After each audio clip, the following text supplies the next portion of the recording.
Hello, thanks for tuning in today to this episode of What's Your Story? I have my youngest daughter, Sophie, with us here today. And I love that kicking off this perspective of What's Your Story with my daughters. It's very special, very difficult, but very necessary. And so I treasured the fact that they were both willing to share a little of their story in hopes to help you or someone you know. All right, Sophie, tell us a little bit about your dad. Yeah, let me think. There's a lot to tell. He was a very, I would say, just big. I'd say that would be one of the words that come to mind first. Just not only in size, but also like in presence. He was very loud and very dramatic. So I feel like the three of us are kind of like quieter in nature. And not that he wasn't, I would say he was an introvert at the end of the day, but he definitely had a big presence to him. And yes, very dramatic in both ways, in like positive and negative. Yes. It went both ways for him. You knew what he was feeling at any given moment. Oh, definitely. Yeah. Well, that might lead us into how old were you when your dad died? I was almost 15. He died like, 6 days before I turned 15. So that was definitely not a great thing, but he did leave me one very special last birthday present that is pretty cool when you think about it.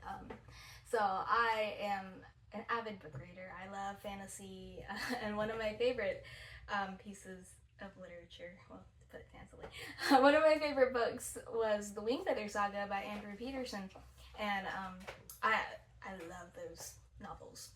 And they came out, I don't know, back in early 2000s.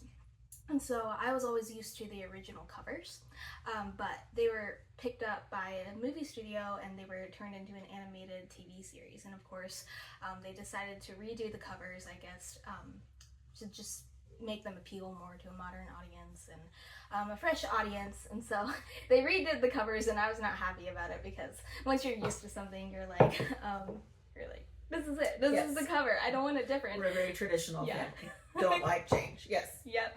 And so when those came out, I was like, those are ugly. And Olivia was like, those are ugly.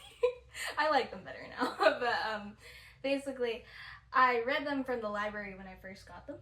And let me think. So they have those original covers, but when I was trying to buy them, they were always the new covers. And so I was upset about that. But my dad, he looked out online and managed to find all the original covers, and he was planning to give them to me for my birthday. And I think one of the most special ones in that collection was the last one, which was actually from the library that I got it. And so he managed to call his coworker, and he was like, while he was hospitalized sick. Right. Yes. Right, I forgot about that. Yeah, he managed to call his coworker, and he was like, they were like getting it out of the system or something, and they were like, reshelving things. So they were gonna get rid of it, and so he bought it off from the library. And I don't know, it felt like a very full circle moment. But that was the very last birthday gift, and I got to open that on my birthday, and it was, cool when you think about it. Absolutely. Yes. Yeah. Boy, see, for me, the grief hits big, especially when I hear you guys tell your stories, because I have processed for 4 years. And yes. So, okay. What do you think? What would you tell now? So you were just basically 15 when Dad died, and it's been 4 years now. Do you mind sharing what grief felt like for you in the beginning? Because others may feel their grief like you did. Mm-hmm. And we know that there's no right or wrong way. Mm-hmm. Yeah. it really felt like nothing. Like, I remember you were crying a lot, and like,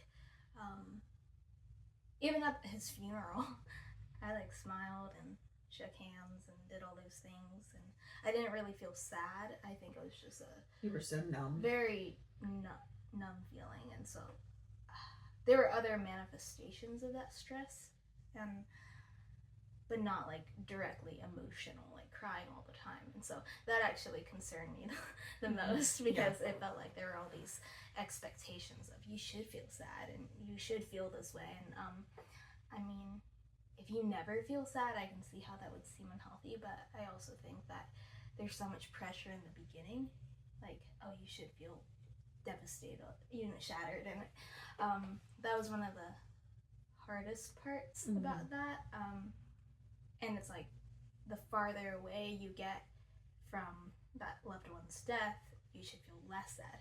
Like, but not that it was completely opposite for me, but it was very strange, up and down, up and down.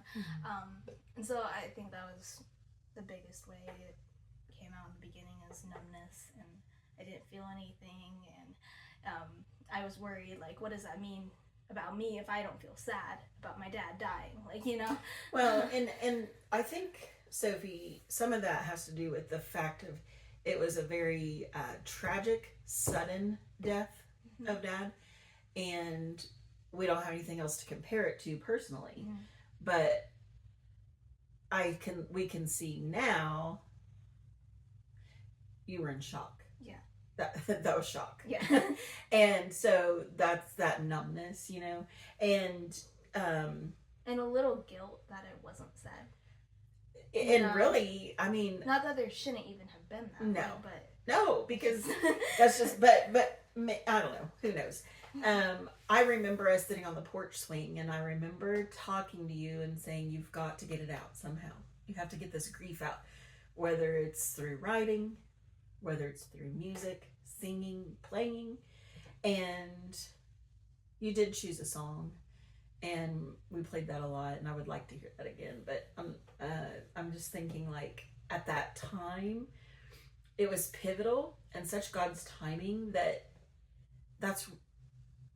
summer is when you started as a student at Sand Dollar Music. Yeah. So you were able to pour into, like, I always talk about on this channel, like, our rooted routines. And so those rooted routines helped us get day by day as we are now to 4 years out. And you went from student to then a teacher, and you really poured your heart into your music. And so what's your most challenging classical piece? It's Brahms's intermezzo in A major, Opus 118, number 2. Something like that. So, right. So, like, you poured it out into something positive. Like, and I think that's good. And then since then, with your authorship, you've put your music a little bit on pause, and you've poured this last couple of years into writing. Well, even back then, I think it was both music and writing. Yeah. I wrote a lot back then, because it's 5 years ago, I guess now. 4. 2023. Like, when 2020 started. Yeah. It's crazy, but I remember writing a ton. Actually, it was like 7 months after that I finished my first full-length novel, so I was definitely cranking them out. Right. Yeah. Yeah. Wow. So, okay. Sophie, what would you tell someone who recently lost her dad? Like, compare, like, the beginning to now. Like, what would you tell them? A word of encouragement to them. I'd probably say it's okay, whatever you're feeling. It's okay, like, that you're not feeling what anyone else is feeling, especially in those early stages, because people are different, and it's all different. Yeah. Like, you can't compare in that way, and it's okay.